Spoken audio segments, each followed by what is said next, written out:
अंबाजोगाई येथील योगेश्वरी देवी मंदिर हे महाराष्ट्रातील अत्यंत महत्त्वाचे शक्तिपीठ असून ते कोकणस्थ ब्राह्मणांचे कुलदैवत मानले जाते। मंदिराची महत्त्वाची वैशिष्ट्ये। इतिहास। हे मंदिर यादवकालीन असून हेमाडपंथी स्थापत्य शैलीत बांधलेले आहे। परिसर।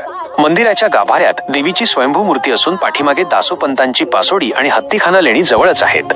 उत्सव। दसरा आणि चैत्र पौर्णिमेला येथे मोठी यात्रा। अंबाजोगाई हे महाराष्ट्र राज्यातील बीड जिल्ह्यातील एक महत्त्वाचे आणि ऐतिहासिक शहर आहे। हे शहर सांस्कृतिक, शैक्षणिक आणि धार्मिक वारशासाठी प्रसिद्ध आहे। देवी मंदिर अंबाजोगाई हे प्रामुख्याने योगेश्वरी देवीच्या मंदिरासाठी ओळखले जाते। हे 3.5 शक्तिपीठांपैकी एक असलेल्या देवीचे उपपीठ मानले जाते। कोकणस्थ ब्राह्मणांची ही कुलदेवता आहे।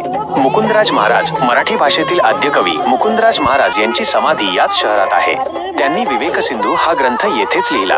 दासपंत। थोर संत कवी दासपंत यांचे वास्तव्य याच शहरात होते।